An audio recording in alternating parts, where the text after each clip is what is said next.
আরে বসিরহাট হুজুর লিখেছেন আম্মাপাড়া তাফসিরে।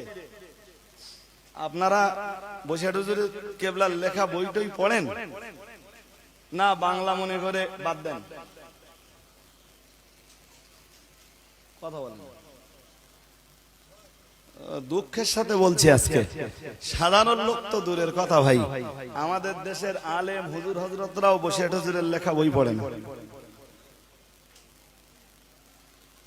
জি তো যাক, ছাড়েন। আমি যেটা বলবার জন্য এত কথা বলেছি, বসিরহাট হুজুর কেবলা লিখেছেন হযরত পীর ইব্রাহিম রহমাতুল্লাহ আলাইহি, একজন বিখ্যাত ওলির ঘটনা।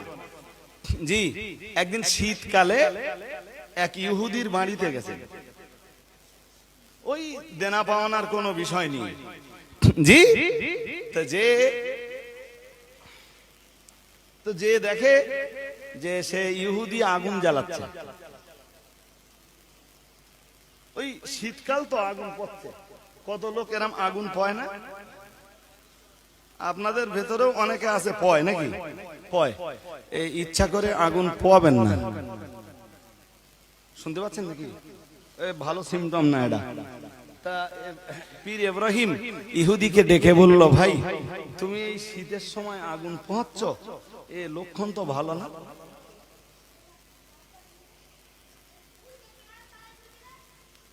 তা সেই ইহুদি জবাব দিচ্ছে, বলছে শোনো, দুনিয়ায় তোমার গায়ে আগুন না লাগলো, পীর ইব্রাহিমকে ডেকে বলছে দুনিয়ায় তোমার গায়ে আগুন না লাগলো পরকালের আগুনে তুমি পড়বা।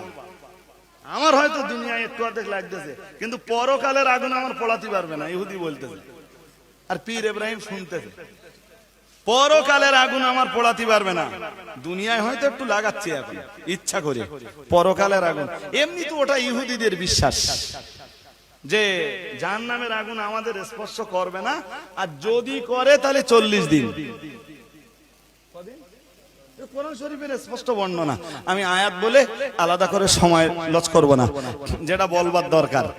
তো পীর ইব্রাহিম কিচ্ছু বললেন না, নিজের গায়ের চাদরটা খুললেন, খুলে এবার গোটালেন। তো ইহুদি কিছু বুঝতে পারতেছে না, কেন চাদর খুললে, কেন চাদর গোটাচ্ছে।